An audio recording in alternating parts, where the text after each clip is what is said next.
What's up, guys, and welcome back to Campfire Convos. This is our season 2 premiere. I'm super stoked. We got a couple different things that are going on for this season, and we're gonna be trying some different things out, so bear with us as we figure out some different things. But I'm excited. Today's guest is actually my college roommate, Casey. Say hello, Casey. What's up, guys? But before we get into the conversations, we are sitting around the solo stove, sitting on some Cliq Chairs, classic 2.0s, drinking some Labatt Blue, smoking some, help me out, Tobacco Special cigars, the best. And drinking some Buffalo Trace whiskey, which is what we'll be toasting with at the end. Make sure you stick around to see it. But that's enough of the formal introduction. Nobody likes the long introduction. Yeah, no, you gotta jump through it. Roll with it. Yeah, that's basically in here for the potential sponsors. Let them know what we're sitting around, what we're doing, and then hopefully we can get this rolling a little bit so that, you know, it'd be really cool to get paid to have these conversations, I guess is what I'm getting to. I mean, that would be the dream. Yeah, pretty much. Yeah. So fingers crossed, and we ain't even crossing our fingers. We're just gonna make it happen. 2025 is a year of fuck it, make it happen, and yeah, I think that's it for me. But how you been? It's been a fucking minute. It's been too long, and I feel like every time we see each other, the previous time we saw each other was always long before that as well. Yeah. There needs to be some more consistency. Yeah. But it's hard. I mean, we typically live pretty far away. I mean, you're from Salzburg. I live in suburbs of Pittsburgh. Yeah. And you're always out doing your own shit. So it's been hard, but it's always been like a pleasure anytime I run into you. Yeah. I mean, I feel like we have one of those friendships where we could not see each other for like literal years. Oh, and for then sure. As soon as we do, it's like picking up exactly where we left off. The same jokes, the same banter, all that stuff. And I love those kind of friendships, you know? I feel like they're a little rare. I think it's because we share kind of like the same personality. We're both weird as fuck, and we have a good sense of humor, and I don't know, I think it just vibes. Yeah. And especially like when we were in college, when I went into my senior year and we ended up becoming roommates, I think that was a perfect match. Yeah, it really was. I feel like, oh my gosh, dude, that seems so long ago, but like literally just like yesterday at the same time. Bro, a decade. Oh, don't say that. Well, at least for me, a decade. Yeah, well, I mean, it'd be a decade since we lived together. Right. But that's wild. Yeah, you, me, and Fabian. Wonder how that fucker's doing. Yeah, I was gonna say, do you ever talk to him? I talked to him I probably talked to him a half dozen times since he graduated. I've tried to like hang out with him a couple times, That's insane. But that's been pretty much it. I maybe reached out to him once on his birthday on social media, and that was it. I have no idea what the fuck he's doing now. I wonder if he's still with it. Oh shit, what was her name? Don't even know. Okay. Well, Fabian, if you're watching, well, we remember you. It's just... Do you remember us? Yeah, do you remember us? And all the good times. That motherfucker was actually the reason that I now eat sushi. Fun fact. Okay, how did that come about? Because, for one, you should have already loved sushi, because sushi is the best. Well, so I was always weird about the smell. It really freaked me out for a while. And even to this day, like, I don't enjoy the smell of most sushi, but I get past it and I like the taste and all of the different flavors, so, like, that's okay. But, I don't know, he was from, Bolivia, right? And he always was trying, like, weird food and cooking in different stuff. Oh, okay. And he said something about making it, and he's like, well, if you like sushi, you'd like this. And I was like, I don't like sushi. He's like, whoa, you don't like sushi? And then started naming all the things. I'm like, I like all of those individually. He's like, well, then you just haven't had good sushi. And to his defense, I guess, not that he needs it, my sample size up until that point was basically like California rolls. So like most basic kind. Yeah. But I had those, and then he came back. I think he went to, what was that Chinese place we used to get all the time? It was right up on the top of the hill. Oh, yeah. I want to say like Empire Palace, but I don't think that's right. Empire something. Yeah, no idea. Anyways, I'm pretty sure he got it from there, brought it back, and that was it. I had like 2 pieces, and then I had sushi like once a week for the rest of school. It was so bad. Expensive. It's an expensive college food. And just like in general, when you go out and buy food to eat, like you want to feel full. Sushi, you don't really, because you get like I guess depending on where you go, but you get either 6 or 8 pieces Yeah. per roll, and I could devour like 5 of them. Yeah. Yeah, there's a place in Greensburg, which is like 50 minutes from here. It's called Mr. Tokyo's, and it's all you can eat. It's like $18. Love places like that. I thought it was gonna be shitty for $18 sushi, because I'm thinking like, you know, $18 is pretty much a roll anywhere you go that's decent. Right. It's legit. Like, I can't complain at all. You get plenty of food, and it's all you can eat, but you have to pay if you have like leftovers. So basically, if you leave like 3 rolls, then you have to pay per piece. Okay. But I went there with my brothers, and we each had at least 5 rolls. Like, that was the standard. Like, we each ordered, I think, 4 rolls to start, and then like a bunch of different like single pieces, and then a couple appetizers. Like, I love crab bargoons. Okay. And those are good. what was the other one? Oh, it was chicken tempura, not shrimp tempura, which was also pretty good. Yeah. So what's your favorite sushi roll? The favorite roll, they have a volcano roll there. It's like a deep fried roll, which I'm not normally a fan of. Okay. Yeah. I've had a volcano roll before. It's Yeah. I think I feel like it's confusing, because sometimes it feels like I've had different volcano rolls, but some of them, like, they're not. I feel like they should be the same, but they're not always. Like, there's a couple rolls that are always the same, like California rolls and all that stuff. Someone's probably going to be a sushi fanatic and be like, "No, they're all the same." put it in the comments.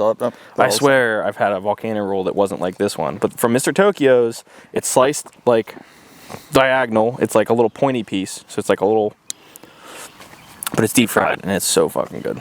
Did you ever have eel avocado roll? I'm not a big eel fan. That's one of the few sushis I'm not a huge fan on. It's just, I don't know if it's the taste or the texture or what, but Well, I feel like a lot of people with sushi, it's a big texture thing. yeah. But yeah, I never had eel avocado up until like 2 years ago, and I was always like a Philly roll. It's like imitation crab. Yeah. Temptation crab. That'd be I sick. mean, it does tempt you.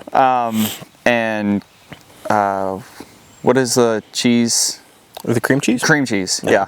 On a roll, and that was like my go-to forever. I never strayed away from that. And then I saw this thing, because there was a place out where I live, they were advertising eel avocado, and I never fucking had eel before, but I gave it a try, and they have this eel sauce, which is like sweet and tangy. Game changer. Nice. Never went back, so every time I order sushi, it's eel avocado. No, sounds good. I feel like I have to give it another chance. It's been a while since I've had it. I feel like my taste buds are gradually changing as well. Like, I'm now pretty into the whiskey. This cigar is actually really good. Nice and sweet. Yeah. Like, see, that's the thing. Like, I'm not a huge cigar smoker. I'm not a huge fan of the tobacco taste.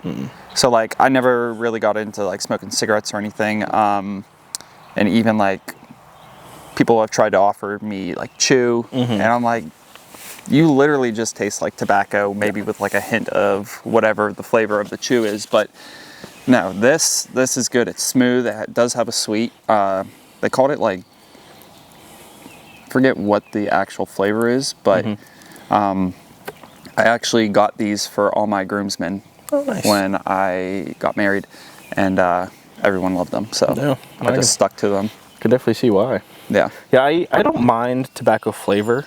I'm not a huge fan, and cigars is the extent of tobacco that I like smoke, chew, whatever.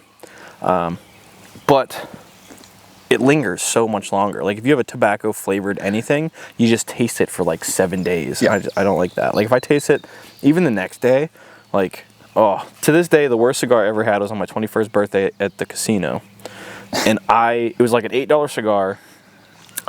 No bullshit, I tasted it for at least 3 days, and I brushed my teeth, no exaggeration, 24 times. Yeah. Like, it was just driving me crazy. No matter what I did, I could just taste it. I was using mouthwash, I was drinking beer, I was doing shots, I was doing all the stuff to try to get the flavor out, and just wasn't working.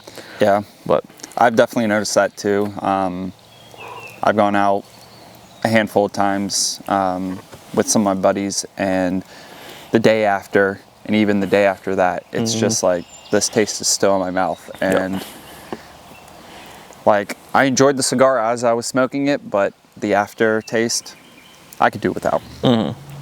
So, I mean, I was just talking about how people offered me chew and stuff like that. And I was never into like chewing, but it's funny, I got into doing Zins as most people now do. But no tobacco at all. I mean, I think they might have, I don't know if it's Zin or another brand, but they have like a flavor where it kind of imitates the taste of tobacco. Really? I think Rogue might have one. Interesting. But yeah, once I started Zenning, I was like, this is a game changer. No. Have you tried? I have not. So I've had a couple Zins just when I'm drunk. I'll be on a golf course. God. My brother thinks it's hilarious because my brother's young. I have two younger brothers, and they both Zin all the time, and I can't. Like, it fucks me up so bad. Like, I get spinny so quick, and so this is so funny. I had one of my first Zins on a golf course last year. My brother offered it to me, and I'm sure as we get deeper into the episode, you'll start to like figure out where my mind's at and like how anxiety and stuff plays a huge role in my life. But I was so scared because Zin, especially when you first try it, it's known to give you a high, a nicotine high. So I was worried how that was going to play into my anxiety. And when I had it, it was the worst experience. But then I went out for St. Patty's Day later that year, and my friends were Zinning, and I was like, all right, let me throw one in.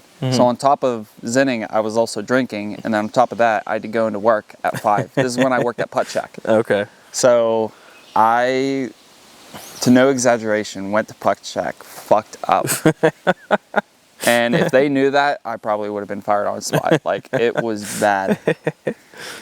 That's wild, dude. I cannot say I've had a positive Zin experience. And I somehow made it all through my entire life. I played baseball, right? All through college. I not one time have ever put a chew in. Really? Not once. That's interesting. Yeah, I have not had a chew. I've not had a pouch. Zins are the first thing I've ever, like, I guess technically chewed. And then I smoked one cigarette my entire life. Terrible. I was trying to pick up a chick at a bar, and that was where she was going, so that's where I was going. That was also, like, that was, by hands down, the worst taste in my mouth ever. And it stayed forever, too. But one cigarette, I like cigars, and then Zins now and then, but I don't, like, I've probably had 3 or 4 Zins, and I've lasted, like, 3 minutes maybe, and then I start getting spinny, and I'm like, nope, too much. So I assume when you're doing the Zen, you're doing the lowest dosage, like 3 milligrams. I don't think so, because it's what my brothers use. Like, it's whatever they have. That's where you fucked up then. Yeah, I know. I'm pretty sure my youngest brother uses like 6s. Okay. And then I want to say my middle brother, I think, uses 9s. If that sounds right. Because I assume they're 3, 6, 9s. Yeah. Damn good fine. But no, yeah, I don't know which ones. I just take whatever ones they give me, and that's probably why they fuck me up. But I don't like being reliant on anything, and I have a very addictive personality, so I have to be careful with like doing that kind of stuff. No, that's good. Yeah, I with trying Zins, because it made me feel so shitty, I was like, I'm never gonna do this. And then, like I said, on St. Patty's Day, I did it again, and it made me extremely fucked up. But those were 3 milligrams. Oh, damn. And so I was like, I don't think I'll ever start Zenning or doing any type of nicotine pouches, but I golf a lot.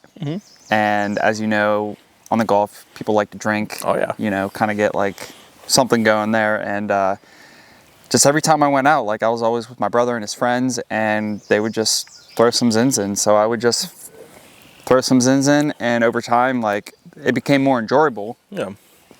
Sounds like I'm a addict now, but I'm not. Says all addicts. Yeah. So I swear I could quit if I wanted to. So like that was a year ago, and even now I'm still on the lowest because I'm too scared to know what the higher milligrams will do to me. So I only do maybe 1 or 2 a day. It's not like I'm doing a whole carton or cartridge or whatever. Yeah. So you said, I guess this is kind of jumping right into it, but you said that you were curious at how it was going to affect you with your anxiety. Does it help it now? Or is it just kind of like there, or what? So my anxiety is weird. Anytime anyone asks me about my anxiety, it's hard to kind of explain. The easy answer is I've had anxiety all my life. But the form, I guess you could say I have, is health anxiety.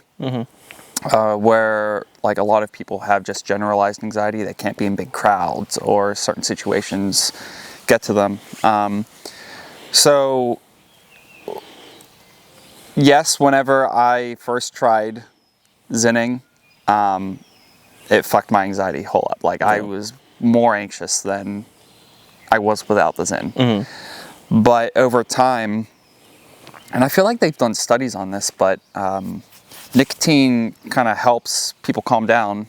And so there's been times where even like at my full time, before I left, I was in a stressful situation, or I just needed to like kind of focus a little bit more and get in the zone, and I pop in a zen and it's like game on.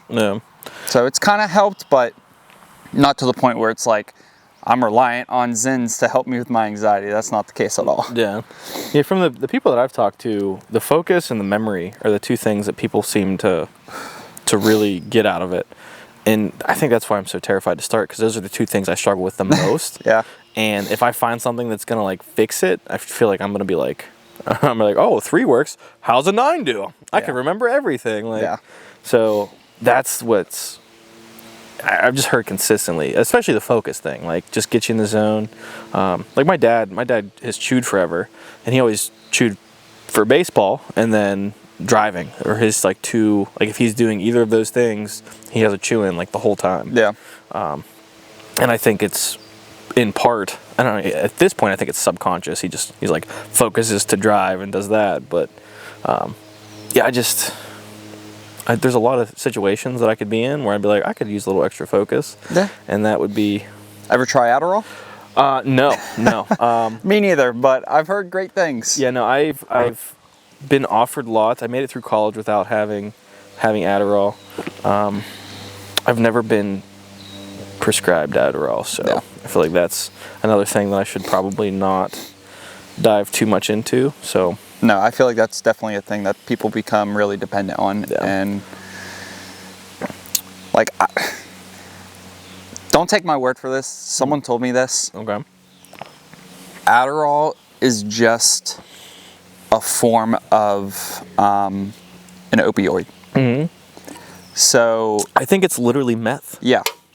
Like, so back in the day, like if Adderall, I don't know if it was like such a big thing back in the day, but if it was, you were basically considered taking meth or some type of opioid. So, which is crazy to think about, because when you think of meth compared to Adderall, you think Adderall is so minute, because meth is like a big deal and it causes a lot of harm. But yeah, someone told me that, and I was like, there's no fucking way. But apparently. Yeah. That's wild. It doesn't surprise me at all. I mean, just big pharma being like, oh, hey, just use this. You can have it. It's fine. We won't talk about them too much, though. I like to live. I choose life. Yeah. But yeah, going back into like my anxiety and whatnot, it's been like a huge struggle for me over probably the last decade. It was pretty decent in college. I think being around people that I was comfortable with, and school really helped keep my mind off of myself and my anxiety and where my mind was going at. That all helped. But then right after college, you obviously start to adult, and I'm sure for anyone who's watching who can relate will say the same thing, but you make huge decisions when you're adulting, whether it's buying a house, getting married, anything like financial. It's just like a whole different world, and I'm pretty sure it got to me in the worst, and it kind of fucked me up. But I'm doing much better now. Like, I go to therapy once a week, and I'm on medication, which I don't know if you've ever been on anxiety medication. Yeah, so actually, super quick little story. Yeah. So when I was with Walmart, it was right before COVID started, and like officially started, and I had this thing where like I couldn't breathe, and it was like I was almost like hyperventilating, and I've never struggled, like I've been in very like anxiety inducing scenarios, right? Like I feel like that's sports, that's a lot of what that is, right? And you learn how to control it. So for me to have something like that where it was like almost uncontrollable like feeling, it was really weird. I saw my doctor, and he ended up putting me on an anti-anxiety, and then I was having that, and then I was having like low energy, so he put me on like a super low dose of like an antidepressant, and I took them and fucking hated it. Like it made me feel like I was just like existing in my body. It was weird, and I did what everyone tells you not to and just stopped it. But I literally was like, nope. Funny story about that after you're done. Yeah. No, I was like, I'm done with this. I don't like it. So it happened when I was driving to work one day. I took it, and then I literally was walking into the store and was like, I don't remember how I got here. And I'm like, I don't like that at all. So that day I was like, nope, done. And everyone's like, oh, you got to wean off of it. Nope, done. So stopped it, and since I've not been on anything. Just the occasional whiskey to help take the edge off if needed, but anyway, sorry, back to your story. So where was I at in the point of the story? You asked me if I was on any, or if I'd ever been on anti-anxiety. There it is. Yeah. So I'm on medication, and for someone who is on medication for anxiety, it's kind of hard for them to notice if it's actually working. For one, it doesn't happen just like that. Like it takes weeks, some people it takes months. So I was one of those people who I didn't realize if it was working or not. But you kind of get perspective from the people that you're around. Yeah. And they're actually, like, they're able to notice if you're different. And they said, yeah, there's a huge improvement. But going back to how you quit just like cold turkey, this was probably 2022, I want to say. I was having heart palpitations like every single day. And I didn't believe it was anxiety. And I still to this day don't know if it was anxiety or not. Yeah. But that was like a huge concern. Like no one wants to feel like their heart is pounding or skipping a beat or anything. And there were times where these palpitations would happen and I would start to feel dizzy. So I'm like, what in my life am I doing that could cause this? Like at that time, I wasn't really stressed. And so I reverted back to my anxiety medication. And I was like, this must be causing these symptoms. So I read and even was told by my doctors, like, if you want to get off anxiety medication, there has to be a course of action. Like, you can't just quit cold turkey. You have to take your regular dosage and then start to wean off lower and lower. Nope. As soon as I started feeling these palpitations, I was like, my anxiety medication's causing it. I'm done. Yep. And I quit for about 2 weeks. And then I read something that you could actually do more harm if you quit cold turkey. Yeah. And so that kind of made me fearful that, oh shit, did I do something worse? Yeah. So I started taking it again, and ever since that day, I've been on it ever since. Yeah. And you haven't had any other issues heart-wise? That's good. Yeah. It's been quite the journey, to say the least. I mean, as you know, my anxiety has caused a bunch of hiccups in my life. Yeah. For anyone watching, I was married, so if you're single, hit me up. I'm just kidding. We'll put his Instagram right here. Yes. OnlyFans is... Separate link. Yeah. Separate link. Send him a DM if you want that. Yeah. But, yeah, my anxiety played a big role in my divorce. And I mean, I'm not going to get into like the whole scheme of like everything that happened, but like I said, my anxiety was a huge part of it. Yeah. So over the years, I've definitely learned to manage it and be able to deal with situations that would cause my anxiety to spike better than before. Yeah. And that's really helped me.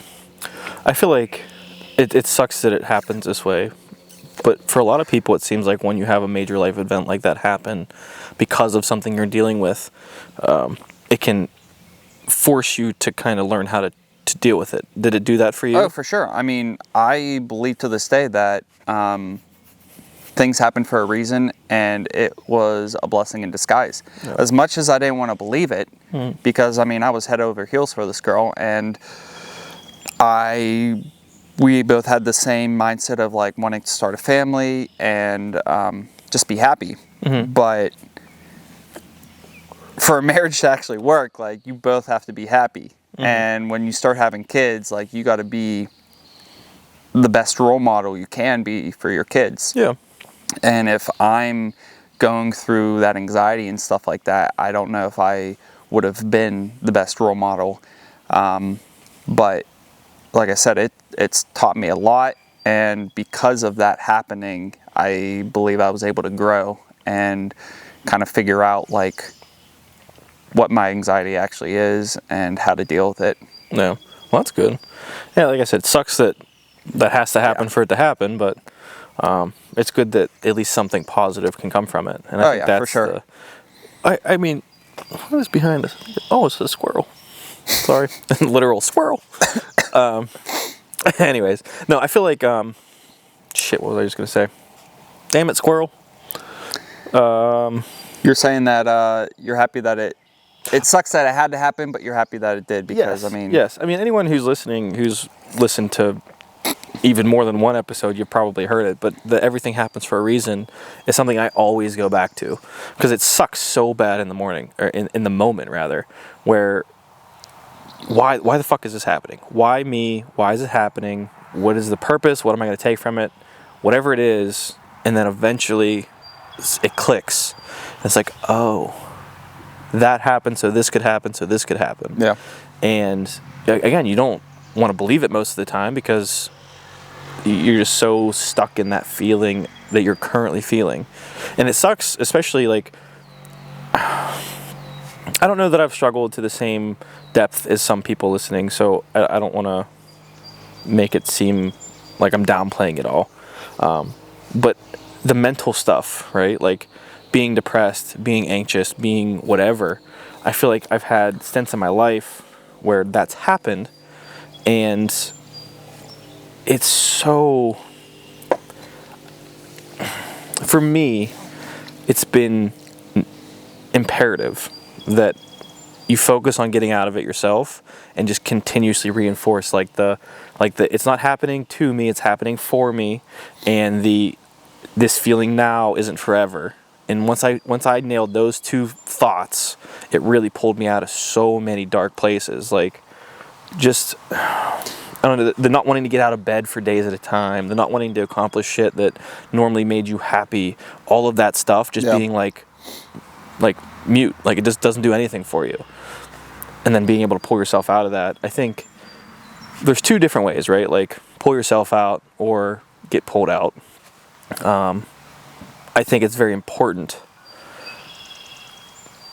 I think it's very important to be able to pull yourself out.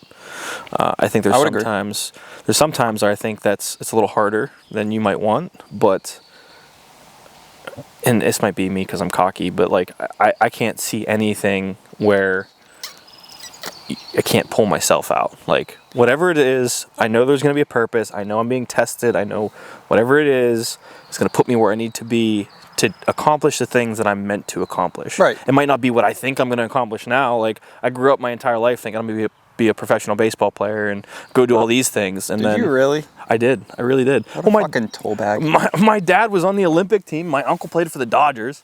So it wasn't very far-fetched to think that, I was going to play. You still have time. Yeah, I mean, I'm only 30, so I'm sure Dodgers maybe they'll pick me up next. Do you follow baseball a lot now? No. Oh, Fuck damn. No, I especially the Pirates. Fuck the Pirates.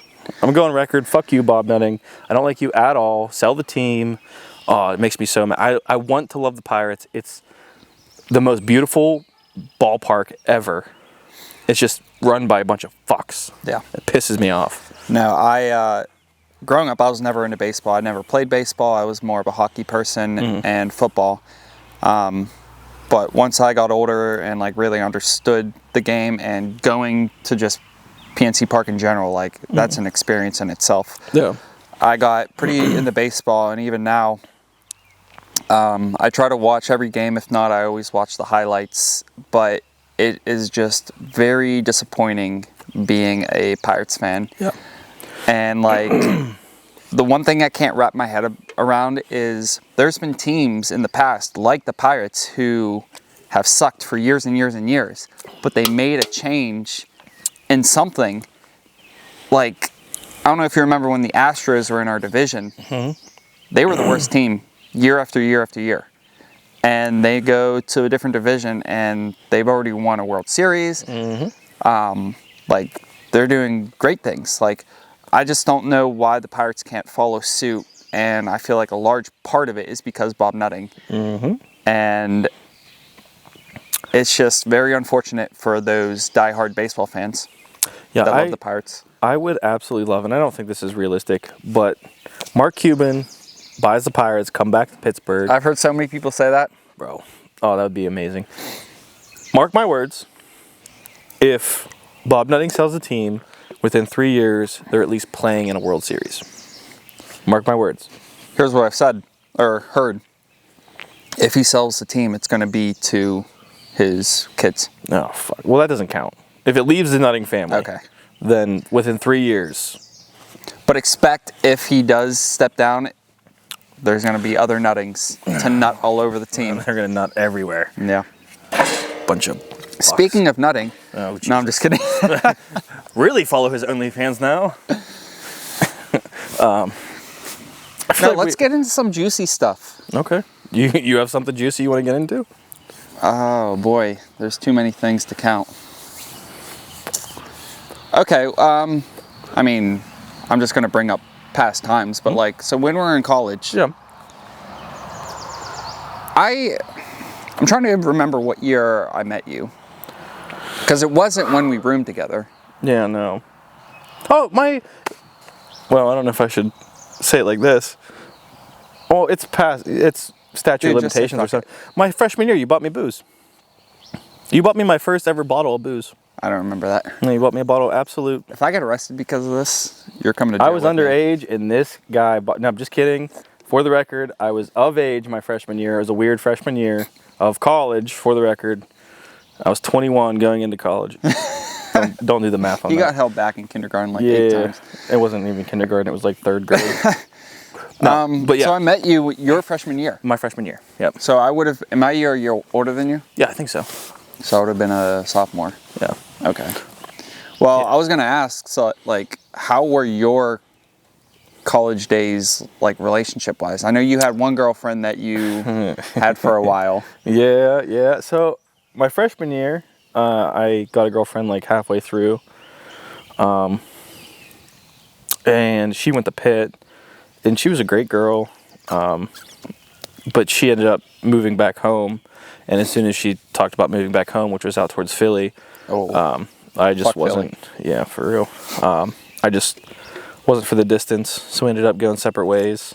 That's one of those things where like she just recently had a kid, and like she's been married for a little while now, and I'm like, oh, that's interesting. But I feel like I look at that with a lot of my like just exes or girls I've talked to at any point, and like seeing where they're at in their stage of life, and I can't picture myself in that serious state as of yet. Like, I still feel like I have a lot of things to accomplish before I'm there. So. Yeah. But anyways, so I had her, and then I was single for a while. And then going out of college, I had a girlfriend, and I was with her for quite a while. We were like on and off for, I think 6 years was like the total span of like when we started talking to like when we officially were like, all right, we're not going to pursue anything ever. But again, she's a great girl. I talk to her a lot. Do I know her? Paris. Oh. Yeah. I'm so dumb. Yeah. Yeah, no. No, she's a sweetheart. She's still in our friend group. Actually, I'll give a little shout out. Hopefully they watch this one because they've been sending me pictures of them sitting in their living room watching it together. So Eric, Carly, and Paris, if you're watching this episode, I appreciate you more than you'll ever know. But they're my little rave fam, so I still go to raves with them all the time. And dude, anytime I see any update of Paris on social media, she's at like at a rave. Yep, that's I'm like, that's is this her, what you do for a living? That's her thing. I keep telling her she should do it for a living because she does all the and I mean this as a compliment, but like the stereotypical rave girl things. Yeah. And like I think she could be good at just being like a social media personality of it. Even if she doesn't like show her, if you just show like the crafts and shit she does, all three of them are just so fucking good at all of the rave stuff. Like, it's wild. So you've been to raves? Yeah. Well, festivals, which I've never been to like a warehouse rave, but I've never been to any rave or festival. The closest thing was Warped Tour, which I feel like is not even close. No, you should go. You should definitely go. I've always wanted to go to, I think it's called Electric Forest. Highly recommend. So you've been? Mm-hmm. Oh my God, dude. It's coming up next month. Fucking go to it. It's only like $1 million. Is it in Chicago? Michigan. Michigan? Yeah, it's like West Coast Michigan. It's far as shit. It's like 12 hours from here. I went the last 2 years actually. How long is the festival? 4 days. It's Thursday to Sunday. Do you stay the whole time? Yeah. We usually get there. So you get there like, we leave Wednesday, get there like Thursday morning at like 2 a.m. and then it takes you like 3-4 hours to park, and then like get through security and then park, and then you set up your camp, and you're always setting your camp up. Like the last couple of years, we've been setting our camp up as the sun was coming up. So like literally, time for bed, sun's coming up. You're like, oh, this is gonna be a long weekend. Okay. But Paris actually got me into EDM in general. I always talk shit on it all through college. And when we'd be in the car and she'd want to listen to it. I'm like, this is so stupid. And then she's like, come to a concert with me. I said, no, I ain't buying a ticket. She said, fine, I'll buy you a ticket. So she bought me a ticket to Porter Robinson at Stage AE, and it was magical. Like, so we drank, but didn't have to do anything, right? Like, so no drugs, just drank. And it felt what I imagine all of the drugs would feel like. Mm-hmm. Like, the visuals just like fuck with your eyes and your body, and like the bass and everything just happens. And it's just like you literally aren't there, but you're there. And it's so hard to describe, but it's so cool. I feel like people don't appreciate it as much just because it is kind of just like sounds and rhythm being put together. Yeah. It's not actually like someone playing. I mean, I guess you call what they have up there an instrument, whether it's a synth or whatever they're doing on their computer, but yeah, it's different from all those other types of genres of music. And I'm definitely the type of person that I want to listen to music that's going to make me like feel good. Like I can nod my head, I can get into it. So I love hip-hop music. I don't really care for the lyrics, because to be honest, some of the lyrics are fucked up, and like even nowadays the hip-hop songs, it's like it's not even worth listening to what they have to say. Yeah. But like the beats and stuff, like that's what I get into. So there's been times where if I am just cruising, like if I have a long car ride or if I'm just chilling, like I'll just try to find instrumental stuff. And like even when I was younger, a lot of that instrumental was EDM. Like I got real into Diplo, Skrillex, Avicii. Nice. Yeah. R.I.P. Avicii. But yeah, I was real into it. And then over the years, I just kind of like, I mean, I still listen to EDM, not as much as I would like, but I still listen to a bunch of hip hop. But me and like, as a whole, I'm a skater kid. I fuck with punk. Yeah. Like Blink-182 is my favorite band. Sum 41. It just brings back memories. And I feel that was a lot of what I listened to in like middle school and stuff, but I always got shit for it. Like I always wanted to be a skater kid. My parents would not have it because all the skater kids in like my school were just, I mean, they got into drugs and did all the stuff that a lot of skater kids do, I guess. But I just, I loved the culture and all the stuff with it. And then the music was always just like very teen angsty. Like if I ever am in like a mood, some punk music, flashbacks. Oh my God. But that actually makes me think of another college. I'm not going to tell that story. Yeah, I mean, punk music was, I'm trying to think because I feel like as a young kid, I didn't really care about music. I was more concerned with just like hanging out with my friends and doing whatever, being a terrible kid. But when I started listening to music, it was like rock, punk. And because I was a skater, I was always immersed in that type of music. I was always going to Warped Tour. And like that's a huge part of my life. So I feel like I'm never going to get away from that. Yeah. But I've dabbled in some other genres. Like I'm not a huge fan of it, but like country is something that I've kind of gotten into. Do you know the bar down in North Shore called Aldean's? In North Shore? Yeah.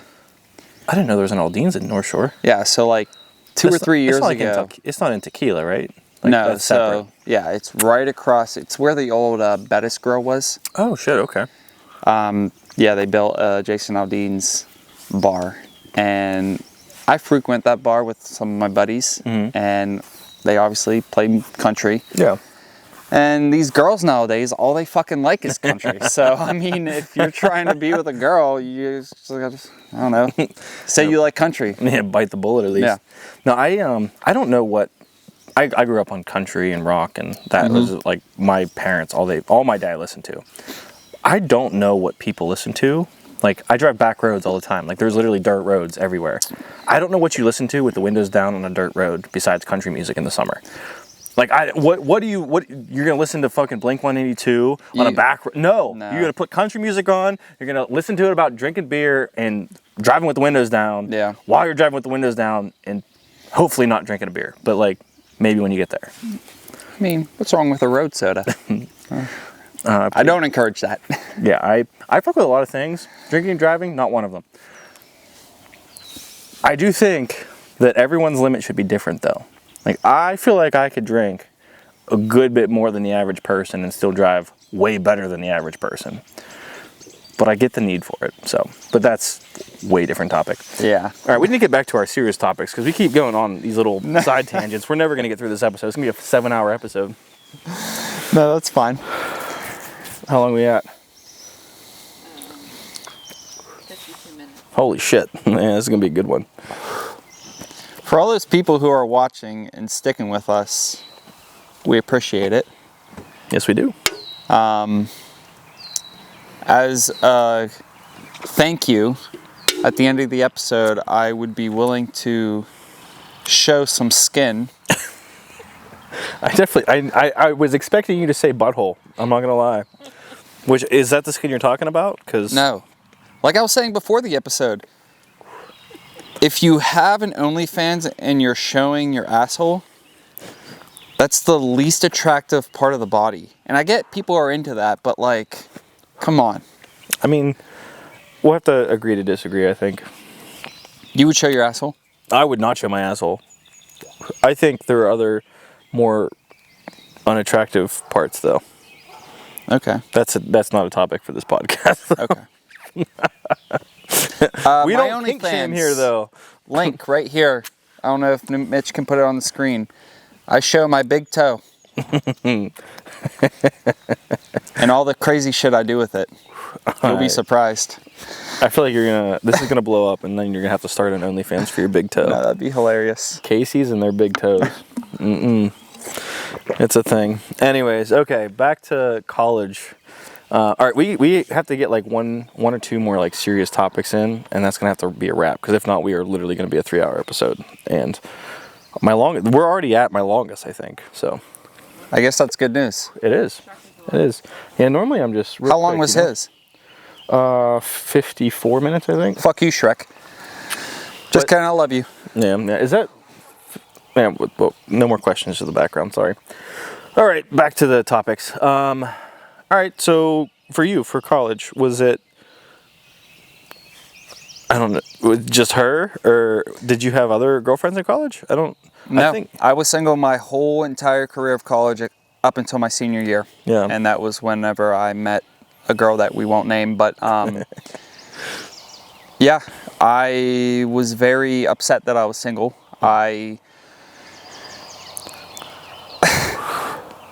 This girl probably won't ever see this, but I was literally obsessed with this one girl for 4 years.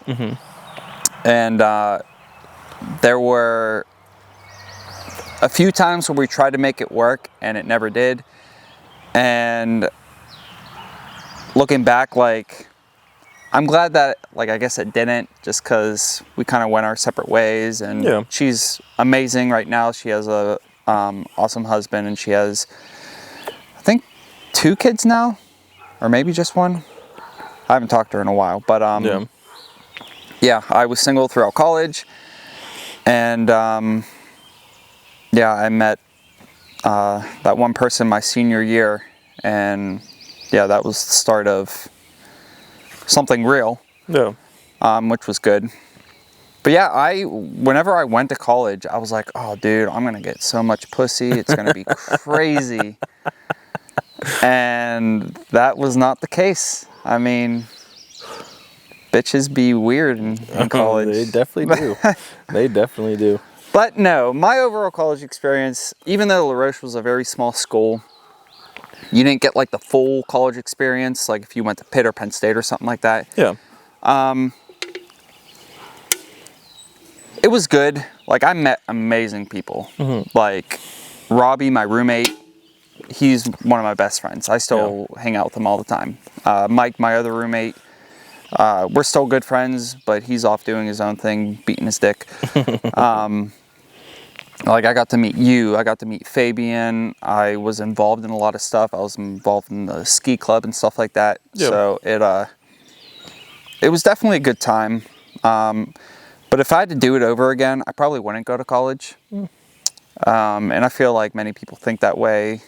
You don't need to go to college to get like a good job or pursue something. Like, for the stuff you do, you probably didn't need to go. No. Like, it's helped me. It's definitely helped me. Like, there's things that I've taken from college and use now, but I would have been significantly better off taking that same amount of money and starting a business.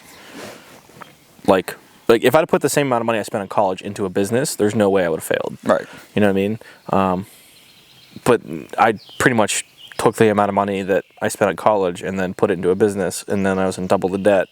I'm still fucking digging my way out. Yeah. But no, it definitely taught me a lot. I basically went to college to play baseball, though. Like, You got recruited? Yeah. So I mean, it's D3, so like I didn't get money. I got a little bit of an extra academic scholarship, but that was it.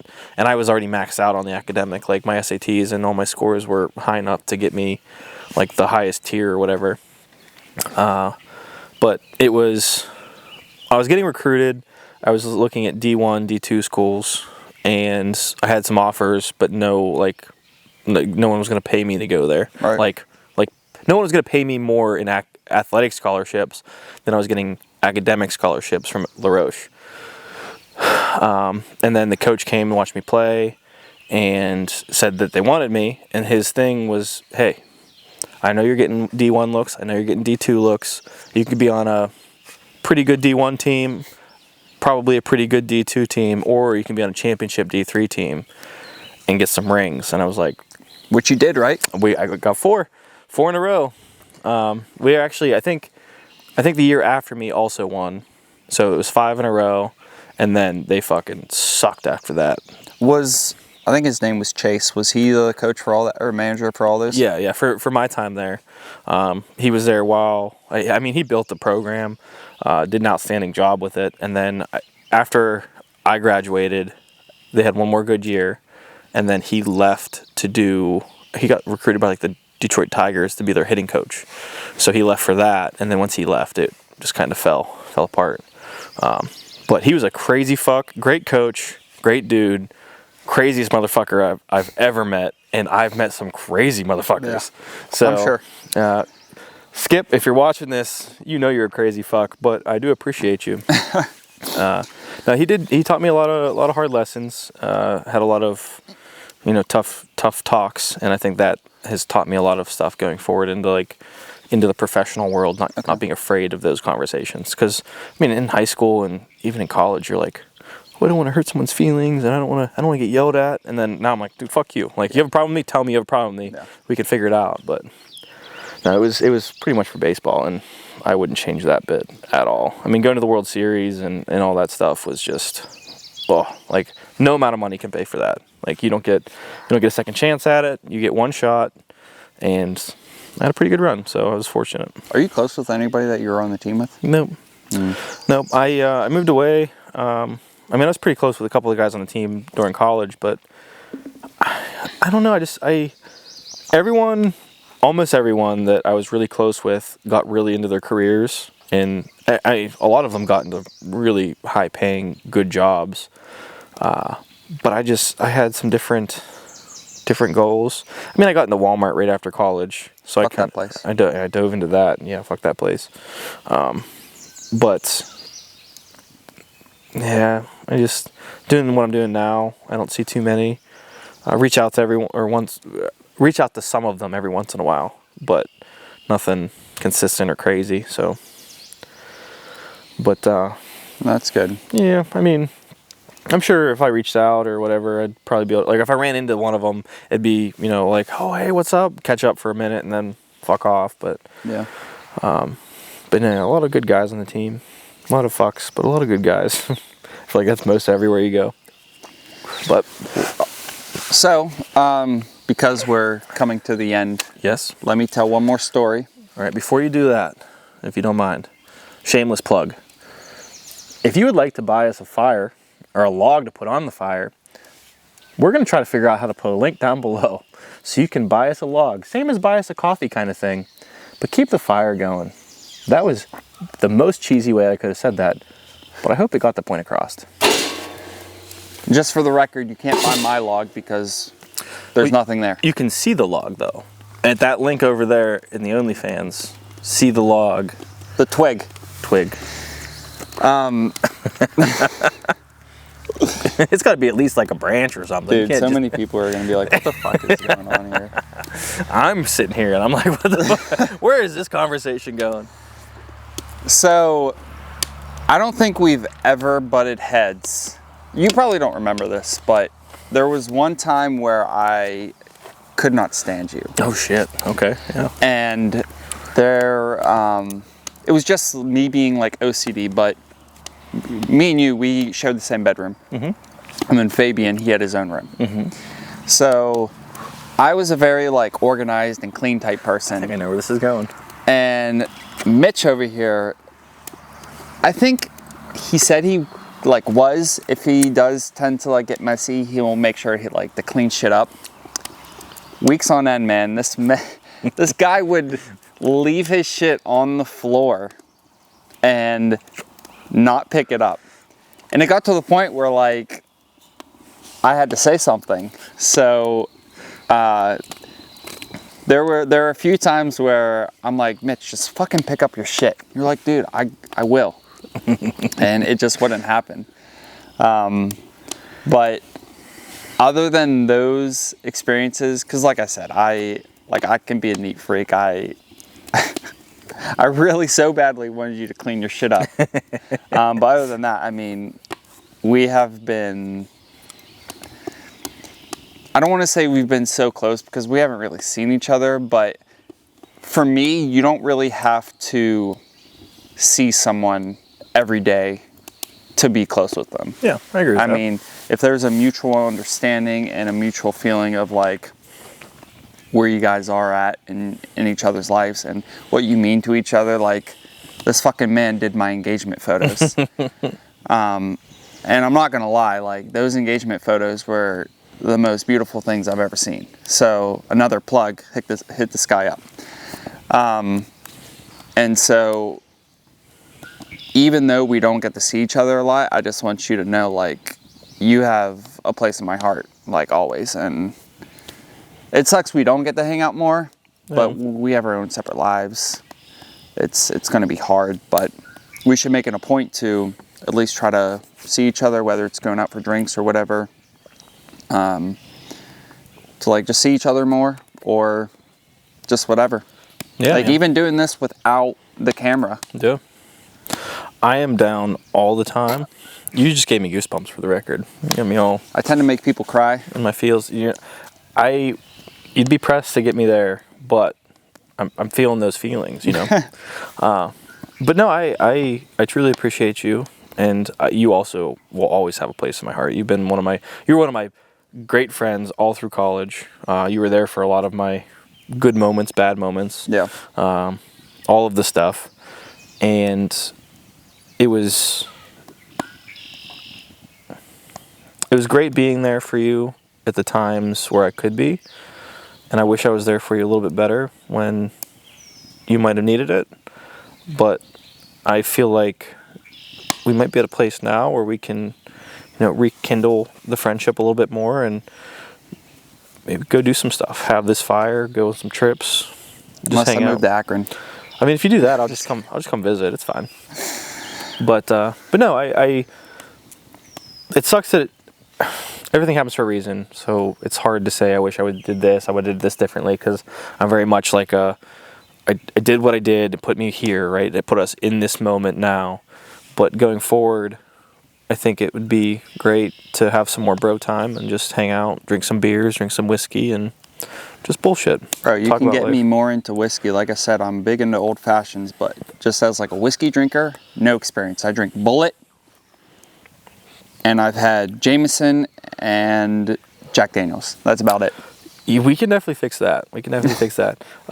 Camera, you guys don't get to see, but after this, we're going to go home. Do you have anything to do tomorrow morning? You want to just stay over and get a little buzzed up on some old fashions? I have a pressure washing job. How early? 9. We can be done drinking by 9. Anyways, okay. We'll talk about that off camera. But no, Can I just say real quick Yes.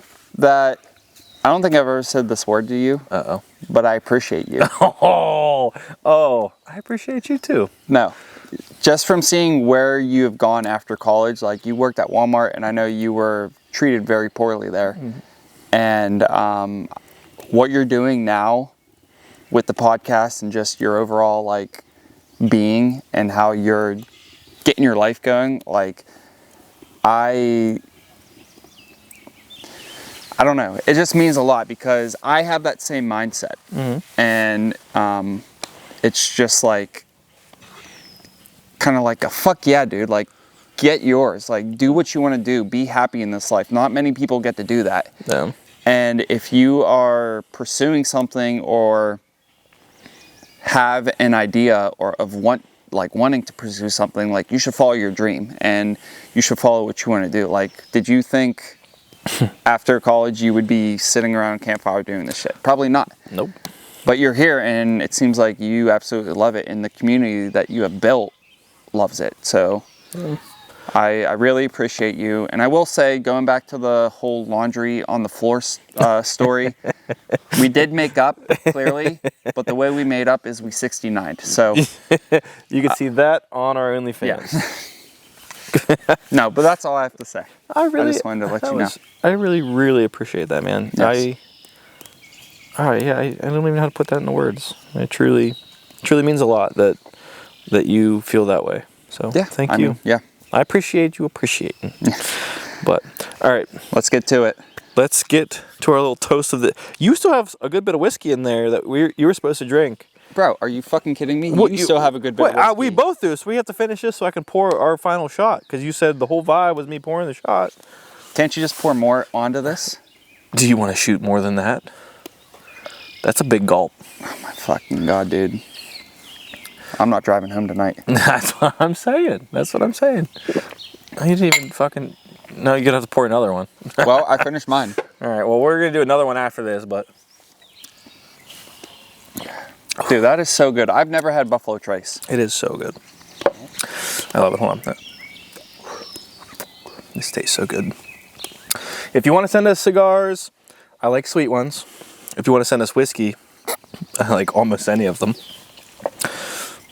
Also, another shameless plug, if you'd like to get some glasses, we'll have the Meander More and the Campfire Convo glasses coming soon.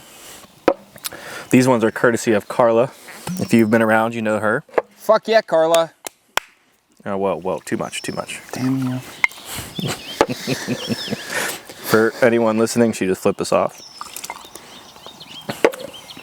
All right, we're gonna do a little chug of these beers, and then we're gonna do our little shot. This man's trying to take advantage of me. No, I don't need to get you drunk to do that.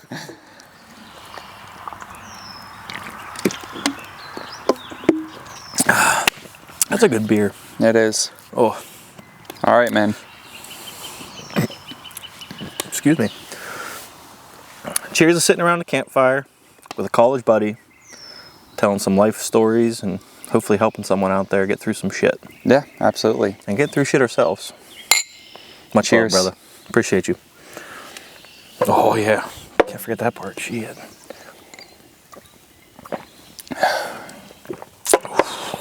I'm going to be drunk too, I think. Shit. Well, that is all we have for today's episode. If you've made it this far, I really appreciate you. One last time, sitting around a solo stove, sitting on some Cliq Chairs 2.0s, drinking some Labatt Blue, smoking some... I don't even fucking know anymore. Tobacco Especial. Those things, and sipping on some Buffalo Trace whiskey. That's all we have for today's episode. Again, if you've made it this far, I really, truly appreciate you. Casey, I also really, truly appreciate you. Not just now, but through our entire knowing each other. It's been Absolutely. quite a pleasure. So, Absolutely. thank you so I much, appreciate brother. this. Hopefully the first of a few. Until next time, I appreciate you. Peace!